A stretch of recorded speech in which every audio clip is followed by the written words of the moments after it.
வணக்கம். வாழ்க வளமுடன். கோமாதா சோதிட ஆய்வு மையம், இளம்புவனம், எட்டயபுரம், தூத்துக்குடி மாவட்டம். இன்று ராசிகளில் நவக்கிரகங்களின் தன்மைகள் என்ற தலைப்பிலே தொடர்ந்து காணொலியை வழங்கிக் கொண்டிருக்கிறேன். கால தத்துவப்படி 8வது ராசியாக வருகின்ற விருச்சிக ராசியை பற்றி இப்பொழுது நாம் காணொலி வழங்கி கொண்டிருக்கிறோம். இந்த விருச்சிக ராசியில் நவக்கிரக நாயகனான சூரிய பகவான் என்ன செய்வார், அவருடைய தன்மை என்ன, அந்த இடத்தில் இருக்கின்ற பொழுது அவருடைய நிலை என்ன என்பதை பற்றி நாம் இங்கே விளக்கி கொண்டிருக்கிறேன். விருச்சிக ராசிக்கு சூரியன் நட்பு நிலையில் இருப்பார். நல்ல ஒரு நட்பு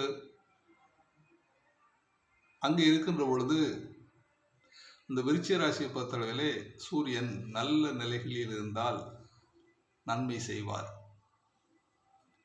12 ராசி கட்டங்களிலும் இந்த விருச்சிக ராசியை பொறுத்தளவிலே சூரியன் எந்த இடத்தில் இருந்தால் நன்மை பயக்குவார் என்பதை நீங்கள் இந்த காணொலியை தொடர்ந்து பார்த்து வந்தால் உங்களுக்கு தெரியும்.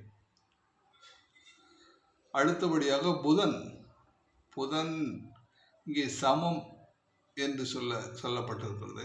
ஆனால் அவர் அட்டமாதிபதியாய் வரக்கூடிய சூழ்நிலை ஏற்படுகின்ற பொழுது அவர் அங்கே நன்மையை வழங்கக்கூடிய சூழ்நிலையில் லக்னமாக இருந்தால் அங்கே அவர் புதன் என்பவர் நன்மையை வழங்குவதிலே சில சிரமங்களை ஏற்படுத்துவார்.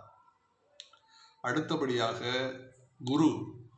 குரு நட்பு நிலையில் இருப்பார். 2, 5 கூடியவராக வருவார். அருமையான ஒரு அமைப்பு. தனகாரகன் பஞ்சமாதிபதியாக வந்து நிறைந்த பலன்களை அள்ளி கொடுப்பார். அதுக்கப்புறம் சுக்கிரன் 12, 7 கூடியவராக வருவார். சுக்கிரன் வந்து 12, 7 கூடியவர் விருச்சிக ராசிக்கு. அவர் அங்கே சமநிலையில் இருக்கிறார் என்றுதான் கூறப்பட்டிருக்கிறது. சனியை பொறுத்தளவிலே விருச்சிக ராசிக்கு முழு பகை என்றுதான் நாம் சொல்ல வேண்டும். பகைத்தன்மையோடு செயல்படுவார். விருச்சிக ராசிக்கு ராகு கேதுக்கள் விருச்சிக ராசியிலே உச்சமடைகிறார்கள் என்று சோதிட சாஸ்திரத்திலே கூறப்பட்டிருக்கிறது.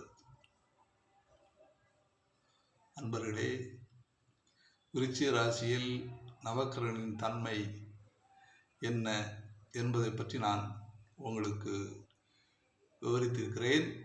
இதை நீங்கள் கேட்டு தெரிந்து கொள்ள வேண்டும் என்று உங்களை வேண்டி விரும்பி கேட்டுக்கொள்கிறேன். வாழ்க வளமுடன்.